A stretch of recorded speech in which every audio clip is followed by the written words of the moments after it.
పరిణామం గబగబా మారిపోతుంది. బ్రహ్మోస్ అన్నటువంటి దాని మీదనే ఇప్పుడు పెద్ద ఎత్తున చర్చ జరుగుతుంది. ఏంటంటే మన పాతకాలంలో వాడబడేటటువంటి పదజాలం బ్రహ్మోస్ అంటే బ్రహ్మాస్త్రం అన్నటువంటిది. అంటే ప్రపంచంలో ఏ మూలన్నా బ్రహ్మాస్త్రం నుంచి ఎవడూ తప్పించుకోలేడు అన్నటువంటి విషయం. అదే ఇప్పుడు ప్రత్యక్షంగా ప్రస్ఫుటంగా కనబడింది. ఎవరు ఏమీ చేయలేరు భారతదేశాన్ని అన్నటువంటి విషయం స్పష్టమైపోయింది.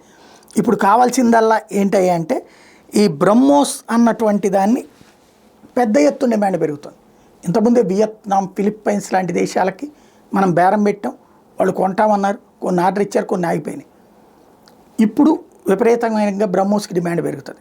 అదే సందర్భంలో బ్రహ్మోస్ ప్రపంచంలోని అన్ని దేశాల దగ్గర ఉండటం అవసరమా లేదా అన్నది భారత్ ఆలోచించుకోవాల్సినటువంటి పరిస్థితి ఉంది. ఎందుకంటే దాని ఆధారంగా మళ్ళీ మనం దాని వీక్నెస్ బయట వాడికి తెలియకూడదు కాబట్టి బయట వాళ్ళకి ఒక వెర్షన్ ఉంటుంది, మన దగ్గర ఇంకో వెర్షన్ ఉంటుంది.